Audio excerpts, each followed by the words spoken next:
Hello student, कैसे हैं आप लोग। आशा करता हूँ आप लोग अच्छे ही होंगे। हम लोग 7th क्लास के साइंस में पहला चैप्टर पादपों में पोषण पढ़ रहे थे और हमने इसमें यहाँ तक के कंप्लीट कर लिए थे।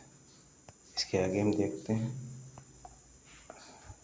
अब आता है आज हम पढ़ेंगे कि पादपों में कौन कौन सी विधियाँ होती हैं। तो इसके लिए चलिए शुरू करते हैं। अब पादपों में पोषण की कौन कौन सी विधियाँ होती हैं। इसके लिए देखिए, पहले यहाँ पे देखिए विभिन्न रंगों की पत्तियाँ। जब कल आप पढ़े थे, कल आपने ये पढ़ा था कि जो क्लोरोफिल के बारे में कि जो हरी पत्तियों के अतिरिक्त अन्य वर्ण की पत्तियों में भी क्लोरोफिल होता है, परंतु ये पत्तियों में उपस्थित लाल, भूरे और अन्य वर्णक क्लोरोफिल के हरे रंग का प्रच्छादन कर लेते हैं, मतलब ढक लेते हैं। और ये भी आपने पढ़ा था कि जो गीली दीवारें होती हैं तालाब, ठहरे हुए जलाशय में अवपंकी जैसे कई जो हरी हरी लगती है, उसके बारे में था, देखा होगा। ये सामान्यतः कुछ जीवों की वृद्धि के कारण बनते हैं। इन्हें शैवाल कहते हैं। शैवाल के बारे में पढ़ा था, फिर इसके बाद आते हैं हमारा दूसरा था, कर सकते हैं इनका रंग हरा क्यों होता है। इनमें क्लोरोफिल होता है, जिसके कारण ये हरे दिखाई देते हैं। शैवाल भी प्रकाश संश्लेषण में अपना भोजन स्वयं बनाते हैं। ठीक है।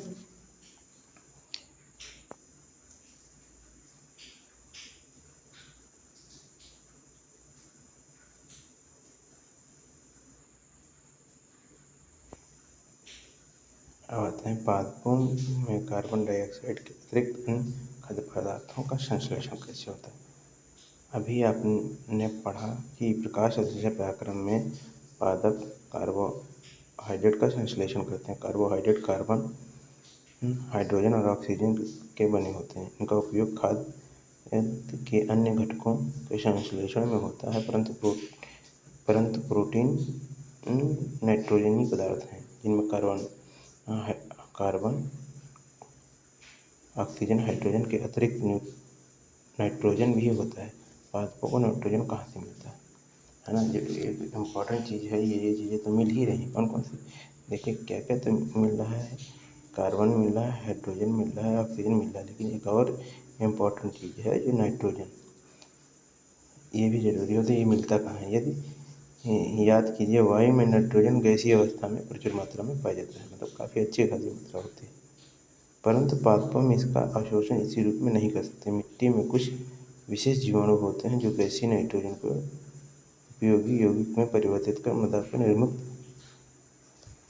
करते हैं। ये विलेय पदार्थ पादपों द्वारा जल के साथ अवशोषित कर लिए जाते हैं। संभवतः आपने देखा होगा, किसान अपने खेत में उर्वरक और खाद डालते हैं, इनमें नाइट्रोजन पदार्थों की प्रचुरता होती है। इन प्रकार के संगठनों के साथ पादपों की नाइट्रोजन की मांग की पूर्ति हो जाती है। इसके पश्चात पादप खाद्य के अन्य संगठनों में प्रोटीन और वसा का संश्लेषण करते हैं। देखें होंगे आप, ये जो किसान होते हैं वो खेतों में अपने जो रासायनिक खाद होती हैं उन्हें डालते हैं। जैसे उसमें क्या था, PNK, इसमें मतलब पोटेशियम है, ये पोटेशियम हुआ, ये नाइट्रोजन हुआ,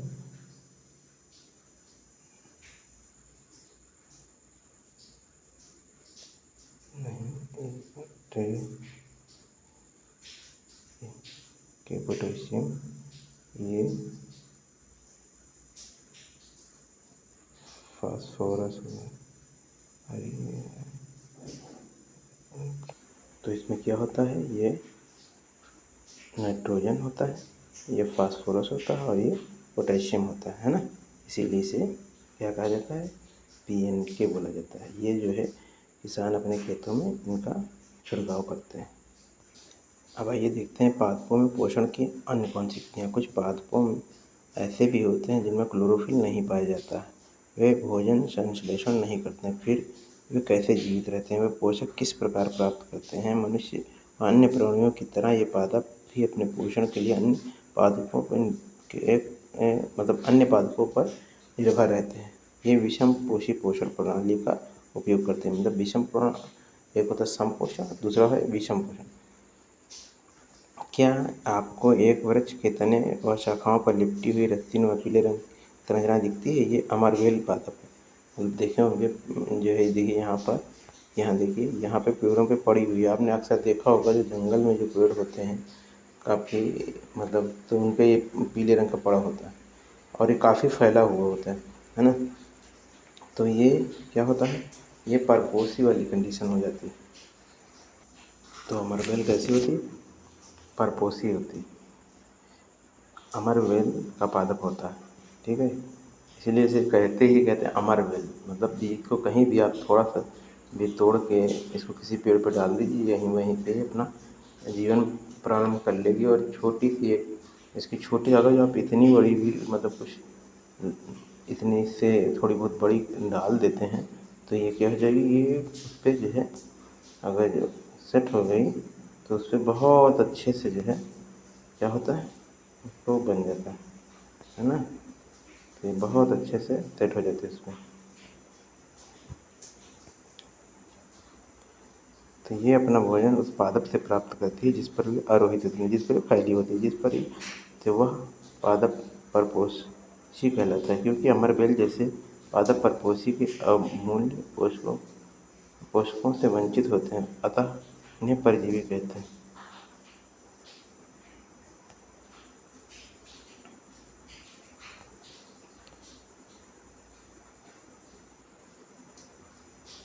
एक आपको इस पर विचार करना चाहिए कि अध्यापक इस पर विचार क्या है।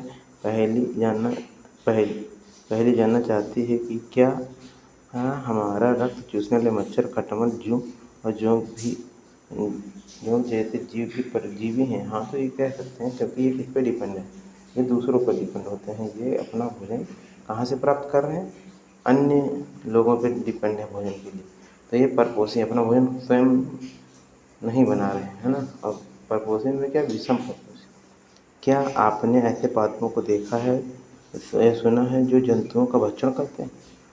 मतलब कुछ ऐसे भी होते हैं पेड़ जो कि कीड़े मकोड़ों को भी खाते हैं, जो कीड़ों को पकड़ते हैं और उन्हें पचा लेते हैं। क्या ये विस्मयकारी नहीं है? मतलब ये आश्चर्यजनक एक चीज़ है कि नहीं है कि कीड़ों को खा लेते हैं पेड़? ऐसे पौधे हरे या अन्य किसी रंग के हो सकते हैं। जैसे इसमें देखिए, ये चित्र में एक पेड़ दिखाया गया है। इसमें क्या है, इस तरह के एक मतलब बने हुए हैं और जिसमें कैप लगा हुआ है। देखिए देखिए, है ना, ये ढक्कन लगा हुआ है इस पर, है ना।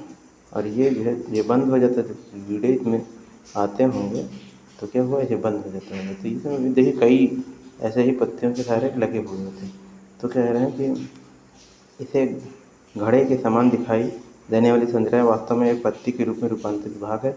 पत्ती के शीर्ष भाग घड़े का ढक्कन बनाता है। घड़े के अंदर अनेक रोम होते हैं जो नीचे की ओर ढकेलते हैं अतः अधोमुखी होता है। जब कोई कीट इसमें प्रवेश पाता है तो यह उसके रोमों के बीच फंस जाता है और घड़े में उपस्थित पाचक रस द्वारा कीटों का पाचन हो जाता है।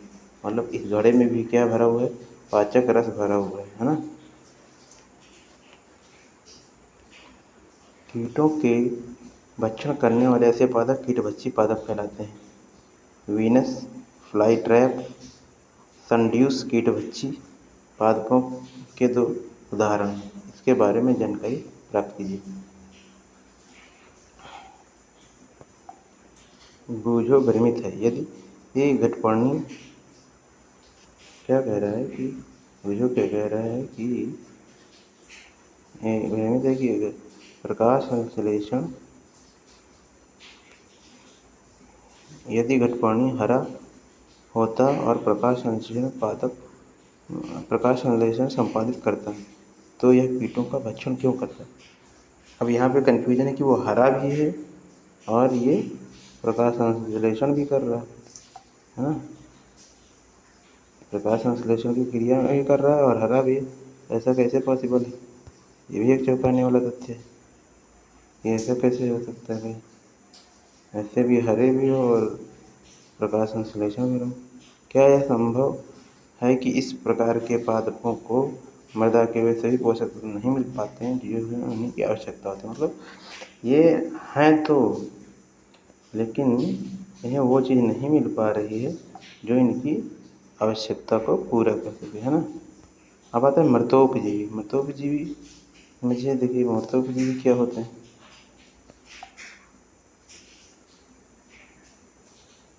आपने बाजार में छत्रक या मशरूम बिकते देखे होंगे। मशरूम वर्षा के दिनों में वृक्षों की तड़ी गली टूटी टहनियों और तनों पर या छाल पर छत्ते के समान संरचनाओं के गुच्छे भी आपने देखे होंगे। आइए देखें कि जीवन यापन हेतु ये किस प्रकार पोषकों की आवश्यकता होती है, उन्हें कहाँ से प्राप्त होते हैं। अभी बूझो है, एक लड़का बच्चा है, ये स्टूडेंट है। बूझो जानना चाहता है कि ये जीव अपना भोजन किस प्रकार प्राप्त करते हैं। इनमें प्राणियों के समान मुख नहीं होता, ये हरे पादपों के समान नहीं होते, इनमें क्लोरोफिल अनुपस्थित होता है, अतः ये प्रकाश संश्लेषण द्वारा भोजन का संश्लेषण नहीं कर सकते। तो इसमें समझिए ये क्या जानना चाह रहा है कि जीव अपना भोजन किस प्रकार प्राप्त करते हैं। इनमें प्राणियों के समान ना ही मुख होता है, ये हरे पादपों के समान भी नहीं होते, और इनमें क्लोरोफिल की अनुपस्थित भी होता है, और ये प्रकाश संश्लेषण द्वारा भोजन का संश्लेषण भी नहीं करते। तो ये कैसे होता है ना। देखिए यहाँ पर वो दिया गया, मशरूम का पैकेट दिया गया है। मशरूम का ये पैकेट है, दिया गया है। तो इसमें पैकेट में सड़ी गली वस्तु पर उगा एक छत्रक है। ये सड़ी गली चीज़ें हैं, इन पे एक छत्रक उगा है। देखिए है ना, ब्रेड या डबल रोटी के टुकड़े हैं, इसे जल में ब्रेड डबल रोटी को जल में भिगो लें। इसे किसी नम या उष्ण स्थान पर 2-3 दिन के लिए रख दीजिए। इसमें कुछ समय तक रख दीजिए जिससे कि इसमें रोएं जैसी संरचनाएं न दिखाई देने। देखिए कभी रखते हैं आप, कोई रोटी या कुछ टुकड़ा कोई रखा रह जाता है या कहीं ऐसी नम जगह पर पड़ा रह जाता है, गीला टुकड़ा होता है, तो उसमें क्या होता है देखेंगे आप, रोएं जैसे संरचनाएं बन जाती हैं। ये धब्बे किसी रंग के हैं, ये किसी आवर्धक लेंस या सूक्ष्मदर्शी की सहायता से इनका अवलोकन कीजिए। इसे प्रशिक्षकों की नोटबुक में लिखिए।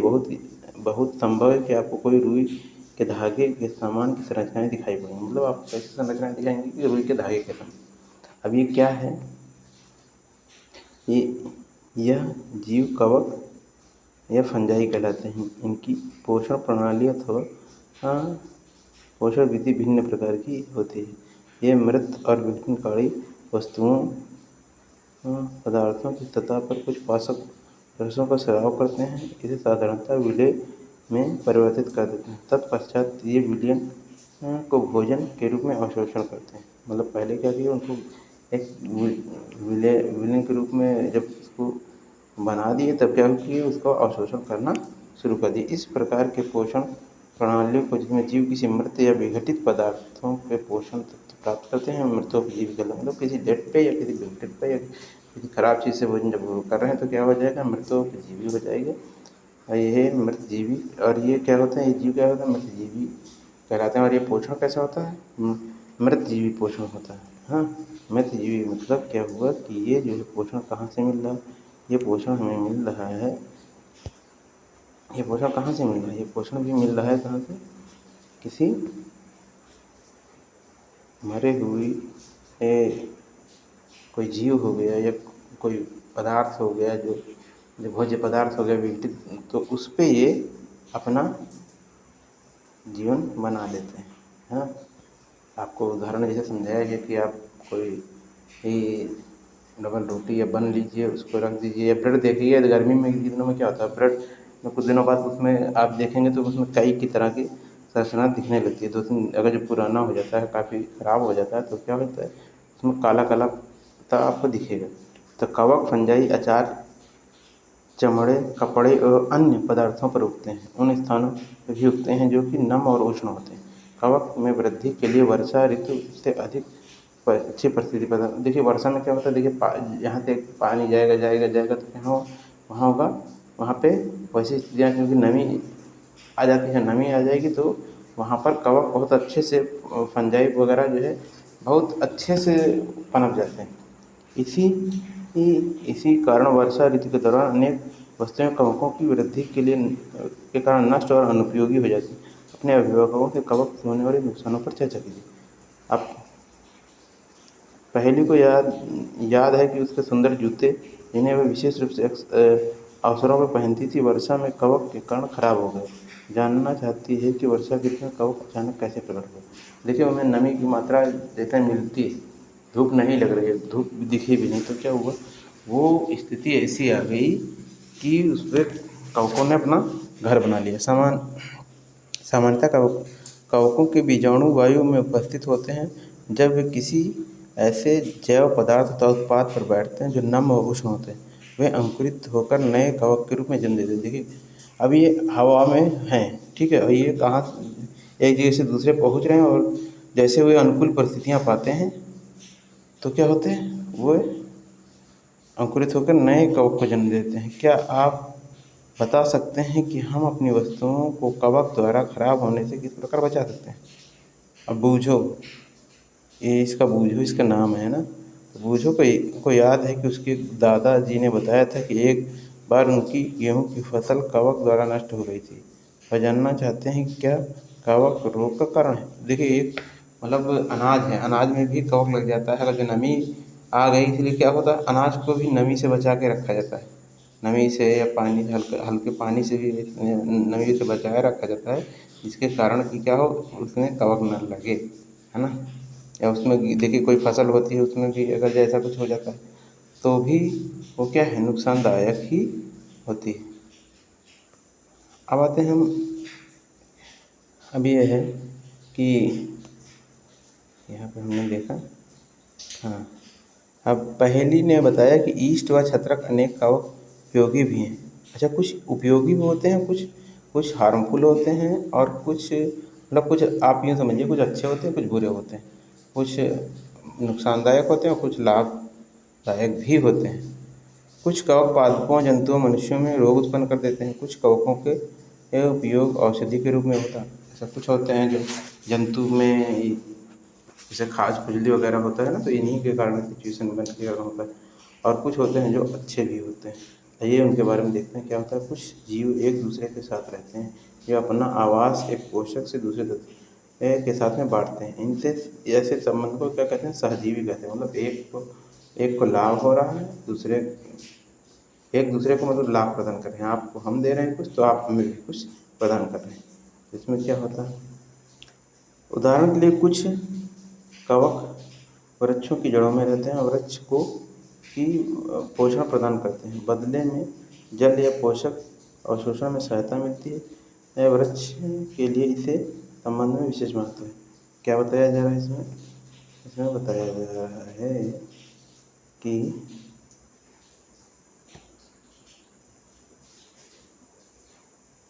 वृक्ष कवक को पोषण प्रदान कर रहे हैं और बदले में उन्हें जल और पोषकों का अवशोषण में सहायता मिलती है। वृक्ष के लिए इस संबंध का विशेष मतलब लाइकेन। देखिए, यहाँ पे एक इम्पॉर्टेंट चीज़ क्या है, लाइकेन। लाइकेन कहे जाने वाले कुछ जीवों में दो भागीदार होते हैं। इनमें एक शैवाल होता है, दूसरा कवक होता है। शैवाल में क्लोरोफिल उपस्थित होता है, जबकि कवक में क्लोरोफिल नहीं होता है। कवक शैवाल को रहने का स्थान देता है और जल अथवा पोषक तत्व उपलब्ध कराता है। बदले में शैवाल क्या होता है, प्रकाश संश्लेषण द्वारा संश्लेषित खाद्य कवक को दे देता है। मतलब भोजन ये बना रहा है कौन, शैवाल बना रहा है, लेकिन इसको स्थान कौन दे रहा है, इसको स्थान दे रहा है कवक दे रहा है शैवाल को स्थान, है ना। एक दूसरे की दोनों हेल्प कर रहे हैं, एक स्थान दे रहा है, एक उसको भोजन दे रहा है। मृदा में पोषकों की पुनः पूर्ति किस प्रकार होती है? क्या आपने किसानों को अपने खेतों अथवा माली बगीचों में, लॉन में, गमले में आदि खाद और उर्वरक डालते देखा है? क्या आप जानते हैं कि इन्हें मृदा में क्यों मिलाते हैं, मतलब खाद में क्यों मिलाया जाता है जो पोषक होता है? ये खाद और किसान क्यों डालता है? अन्य खादें जो डाली जाती हैं खेतों में, वो क्यों डाली जाती हैं, है ना। आप पढ़ चुके हैं कि पादप मृदा के खनिज पोषक तत्व अवशोषित करते हैं, अतः मृदा में इनकी मात्रा लगातार कम होती जाती है। उर्वरक एवं खाद में नाइट्रोजन, पोटेशियम, फास्फोरस जैसे पोषक तत्व होते हैं। पादपों में लगातार उपयोग किए जाने के कारण मृदा में उनकी उर्वरकता क्या कहते मतलब लगातार आप कोई फसल लेता जाता है, किसान कोई लेता जाता है, तो क्या हो जाता है, उसके पोषक तत्व की मात्रा क्या होती है, धीरे धीरे कम हो जाती है। इसीलिए मृदा को इन पोषक तत्वों को समृद्ध करने के लिए भूमि में उर्वरक और खाद मिलाने की आवश्यकता होती है। यदि हम पादप के पोषण की आवश्यकता के बारे में ज्ञान हो तो हम न केवल पादपों को उगा सकते हैं बल्कि उन्हें स्वस्थ भी रख सकते हैं कि उनको क्या क्या पोषण दिया जाए, कैसे कैसे क्या क्या किस समय उनको खाद पानी प्रदान किया जाए, है ना। पादपों को प्रोटीन बनाने के लिए सामान्यतः नाइट्रोजन की अधिक आवश्यकता होती है। पादपों को सबसे ज़्यादा किसकी आवश्यकता हो रही, नाइट्रोजन की आवश्यकता हो रही है ना। फसल कटाई के बाद मृदा में नाइट्रोजन की कमी हो जाती है। क्यों? क्योंकि नाइट्रोजन ले ली गई है पेड़ के द्वारा, है ना। यद्यपि वायु में नाइट्रोजन गैस प्रचुर मात्रा में उपलब्ध है, परंतु पादप इसका उपयोग उस प्रकार करने में असमर्थ है। मतलब डायरेक्ट उससे वायु हवा से वो वायु से नहीं ले सकते, जैसे कि कार्बन डाइऑक्साइड का उपयोग करते हैं। कार्बन डाइऑक्साइड तो डायरेक्ट ले ली उन्होंने हवा से, सीधे क्या हुआ कि कार्बन डाइऑक्साइड ले रहे हैं और सूरज का सनलाइट है, वाटर है और अपना प्रकाश संश्लेषण कर आप फूड बना लेते हैं। लेकिन नाइट्रोजन नहीं ले सकते। पौधे नाइट्रोजन के विलय के रूप में अवशोषित कर सकते हैं। कुछ जीवाणु जिसे राइजोबियम कहते हैं वायुमंडलीय नाइट्रोजन को विलयन पदार्थों में परिवर्तित कर देते हैं, परंतु राइजोबियम अपना भोजन स्वयं नहीं बना सकते। ये चना, मटर, मूंग, सेम अन्य फलीदार पादपों की जड़ों में रहते हैं और उन्हें नाइट्रोजन की पूर्ति करते हैं। देखिए एक जीवाणु है राइजोबियम, ये क्या करता है, ये पौधों की जड़ों में रहता है और ये जड़ों में रहेगा, ये वायुमंडल की जो नाइट्रोजन है इसका क्या करेगा, ऑब्जर्व कर लेगा, इसका अवशोषण कर लेगा, सोख लेगा। इसलिए देखिए ये ज़्यादातर दाल वाले पेड़ पौधे होते हैं तो उनमें ये पाया जाता है। और इसमें दाल वाले में जैसे चना हो गया, मटर हो गया, मूंग हो गया, सेम हो गया, अन्य फलीदार पादपों की जड़ों में रहते हैं, उन्हें नाइट्रोजन की आपूर्ति करते हैं। देखिए इसीलिए इनकी जड़ें कैसी होंगी, इनकी जड़ें जो होती है फूली होती है, कहीं कहीं फूली होती, गांठदार होती हैं, है ना। तो अधिकतर दालें फलीदार पादपों से प्राप्त होती हैं। इसके बदले में पादप राइजोबियम जीवाणु को आवास प्रदान करते हैं, अतः इनमें सहजीवी संबंध होता है। इस संबंध को किसानों के लिए विशेष महत्व होता है। दालों की फसलों के लिए इन्हें मृदा में नाइट्रोजन उर्वरक की आवश्यकता नहीं पड़ती, न ही दाल फसल उगाने के बाद अगली फसल के लिए सामान्यतः उर्वरकों की आवश्यकता नहीं होती। इस अध्याय में आपने पढ़ा कि अधिकतर पादप स्वपोषी होते हैं। बहुत कम ही पादप ऐसे होते हैं जो अन्य पोषण प्रणाली अपनाते हैं, जैसे कि परजीवी और मृतोपजीवी एक दूसरे से पोषण प्राप्त करते हैं। सभी प्राणी अपने भोजन के लिए पादप और अन्य प्राणियों पर निर्भर होते हैं, अतः उन्हें विषम पोषी के रूप में समूहीकृत किया जाता है। क्या हम कह सकते हैं कि कीटबच्चे पौधे आंशिक विषमपोषी मतलब आंशिक रूप से विषमपोषी हैं। विषमपोषी में आपने क्या कहा था कि जो अधिकतर इसमें क्या किया कि अधिक पादप जो होते हैं स्वपोषी होते हैं, अपना भोजन स्वयं बनाते हैं। और परजीवी जो बहुत कम ही पादप जो होते हैं इस प्रणाली को अपनाते हैं, जैसे कि विषमपोषी या मृतोपजीवी, मतलब सभी क्या होते हैं लगभग स्वपोषी होते हैं। परजीवी और मृतोपजीवी एक दूसरे को पोषण भी दे रहे हैं। सभी प्राणी अपने भोजन के लिए पादप व अन्य प्राणियों पर निर्भर रहते हैं, अतः उन्हें विषमपोषी के रूप में समूहीकृत किया जाता है। जो मतलब जैसे मनुष्य है क्या है, किस पे निर्भर है, पेड़ पौधों पे ही निर्भर है ना। और अगर किसी वो मतलब जंतु को खा रहा है, ये मांसाहारी है तो मांसाहारी जीव को भोजन के रूप में ले रहा है, तो वो जीव भी तो कहीं ना कहीं इनडायरेक्टली किस पे डिपेंड है, वो भी जो है पेड़ पौधों पे ही डिपेंड है। इसे क्या कहते हैं, इसको हम विषमपोषी जलीय समूह में रखते हैं ऐसे प्राणियों को। हम कह सकते हैं कि कीटभक्षी पौधे भी क्या हैं, ये कहा जाता है। ये चलिए, ये लेक्चर यहीं तक रहता है, आगे की क्लास हम नेक्स्ट टाइम लेते हैं। ये इसका दूसरा पार्ट है और अगला पार्ट हम लाएंगे जिसमें कि ये चैप्टर कंप्लीट हो जाएगा और आप इसे समझें, एक दो बार देखें और ये आपके लिए बहुत ही ज़्यादा मैं सोचता हूँ कि हेल्पफुल रहा होगा। और अपने मित्रों को भी शेयर करिए, लाइक करिए, शेयर करिए, सब्सक्राइब करिए, कमेंट और नीचे कमेंट बॉक्स में कमेंट करके बताइए कि आपको ये लेक्चर कैसा लगा, कैसा रहा आपके लिए। ठीक है, ओके, बाय बाय।